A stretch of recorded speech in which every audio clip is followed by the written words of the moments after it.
early 20s to mid 30s, my mantra, and it was more than a mantra, it was something that I think it was a blueprint that I subconsciously, unconsciously traced daily. And it was this, it was, who's coming with me, right? As in, who am I going to love? Who's coming with me on my journey? And then the second question was, where am I going? Right. And because that was my mantra, I was always looking for someone to love, hitting pause on life until I found someone to love. I was searching for my quote unquote person. And once I found my person, then life would start, right? Once I found my person, then I can build, or then things will fall into place. And of course, this is a very powerless belief, and it put me in kind of a chasing state when it came to love. And so, yeah, my whole quarter life was falling into the trap of my life doesn't begin or it's not complete until I have found quote unquote the one. Now, I thought I did find the one. Lasted about 5 years, got married, and then after my divorce, and I think it was a a combination of 2 books. I don't know where I read this. I think it was from Sam Keen, Fire in the Belly, which is an amazing book. Um, it was the combination of that book and The Way of the Superior Man by David Deida. That also a life-changing book. That book is a little bit more spiritual. And, I realized that I had the mantra, um, in reverse order. So, then my mantra became, "Where am I going?" And then, "Who's going with me?" And this was a game changer. This changed everything because it freed me of the desperation and, the chasing state of hitting pause on life until I found love, right? And so now, number 1, where am I going? So every day, where am I going? What is my true north? What do I want to build? What is my hero's journey? Where is John Kim going? And then, secondary, who's coming with me? And it didn't mean that someone's just coming with me to do my life, and they didn't have a life of their own. It just meant like, who's coming with me, as in we're going to do this together, but who's going to, and I stayed away from this whole idea of my person or the one. I think those are also traps, um, because of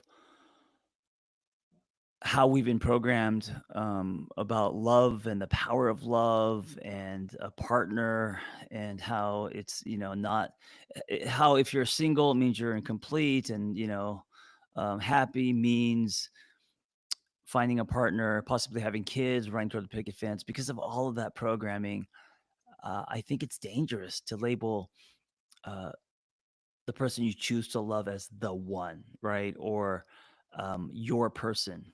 It's kind of cute. I get it. This is my person. I know that it's not supposed to be meant with possession. I get it. But I don't know. I just think it's subtle, but all of those definitions, I think, contributes to something that um, can disconnect us, can contribute to the pressure of us finding love. Um, it doesn't contribute to our autonomy, you know. And so what shifted for me, so now I'm from 35 to, I would say, mid 40s. It was now about, where am I going? What am I building? What am I meant to do here, while I'm on this planet? And then who's coming with me? And I think that flipped things, where I went from a more of a chasing state to a more of now of an attracting state. And I think what happens is when you start to put purpose, sense of self, things that are greater than self above love, above. It doesn't mean that you are not showing up through love, right? I think that's very powerful as opposed to showing up um, through fear. Uh, I think it just means that we're not desperately searching for love because that's the most important thing.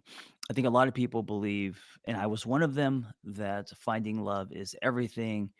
And then after that, all the other things. So whether you are building a business or traveling or whatever makes you happy, that's all secondary. You got to find love first, right?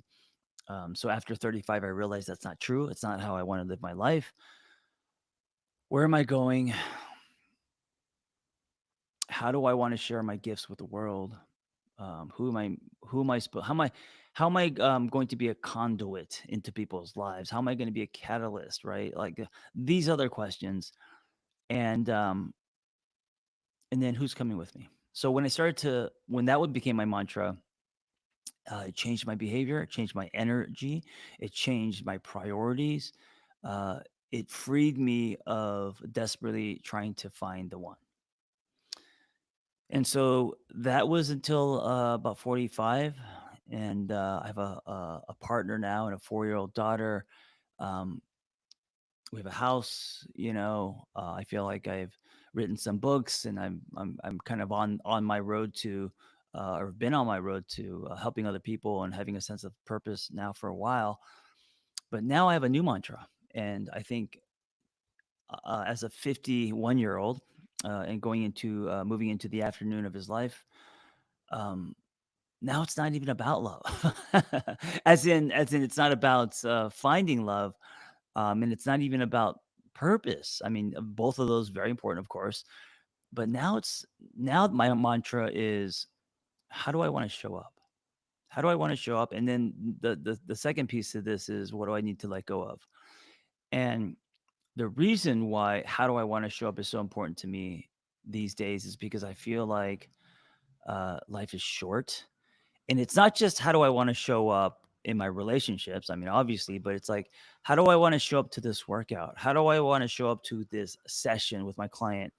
How do I want to show up with my daughter? How do I want to, like, so it's not just the big, how do I want to show up in this relationship? It's in the moments. It's like today, I feel like shit, didn't sleep well. And it's, it's a struggle for me just to do this episode, right? But I asked myself, how do I want to show up? You know, I want to show up in an honest way. I want to show up in a way where I'm not drowning in my distorted thinking and false beliefs.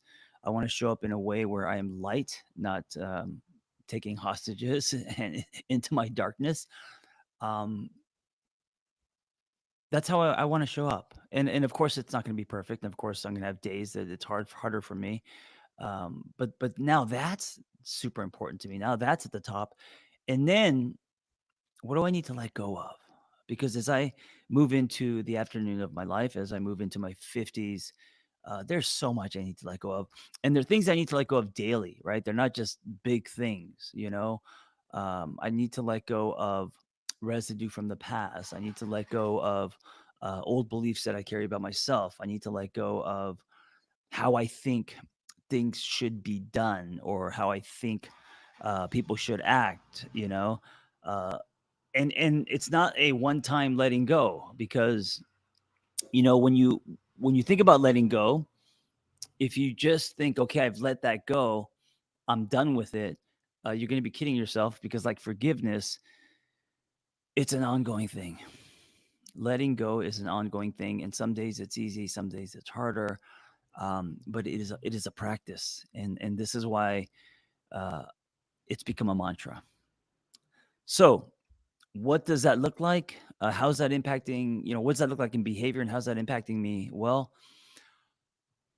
first of all, not to make life about love and work, which has become, which is, I think, for most of us, two of the biggest life pie pieces, right? That's where we put most of our energy and weight. Um, and they're of course important, but they are not everything. So just to shake it up a little bit, just to put those kind of, I wouldn't say on the back burner, but just kind of like put those, just drop them down a little bit. Um, that is huge. As far as life design, that's huge, right? And above that, to put how do I want to show up? How do I want to show up with people in the moment, in the day to day? How do I want to show up to this project, to this workout? How do I want to show up to this episode? Or how do I want to show up to, anything? Um, what that does in behavior is it makes me focus on the moment. It makes me more present. It makes me not put weight on all the things that haven't happened yet. I have one of my weaknesses is this whole thing of being happy when the phone rings. When things are good, when deals are coming through and partnerships, and then getting depressed if the phone doesn't ring. Um, I hate that that still has a lot of control over my life and happiness. And so when my mantra is, how do I want to show up? It kind of releases me of those things, right? I'm no longer concerned as much. I still am, but I'm no longer concerned as much with production, with the scoreboard, if you will. So that's helped me tremendously. And also the ripple effect is me being more grounded in my body and being present, enjoying the little things, sitting and producing joy, nectar, as I say. And then, of course, the other piston pumping is what do I need to let go of? And so many things, so many things. These days, I need to let go of. I need to let go of old dreams that um, may not be for me. And it doesn't mean that I'm quitting something. It means that there's going to. I need to leave room for new dreams, for things that I may not even imagined that that can play out and is possible that I never thought. Um, because we when we dream, we hold on to things that we frame and that are very specific, and then we want it to be that. And most of life, that's not what happens.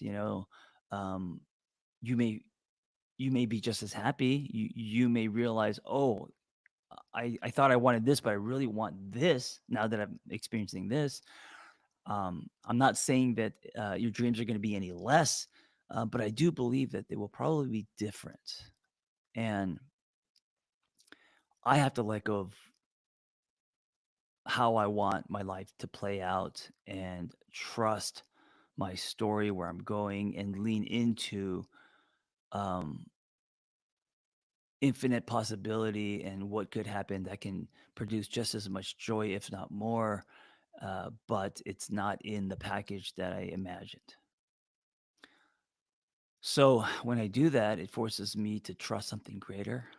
When I do that, it forces me to trust my story. When I do that, I have less anxiety because I'm not trying to trace an old dream, you know?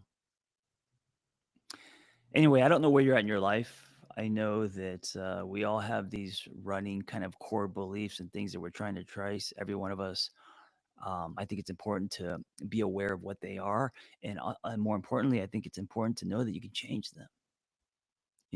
The three different mantras I just spoke of radically changed the behavior and energy of my life because they're so different. And so they're powerful. They're powerful. And I also believe that I wasn't meant to have this mantra that I have in my 50s and my 20s. I feel like I was meant to experience these mantras in this order. There is an arc, there is an unfolding, there's a progression. And so I don't know if you're in your 20s, 30s, 40s, 50s, but what is your mantra today? And is it honest to you?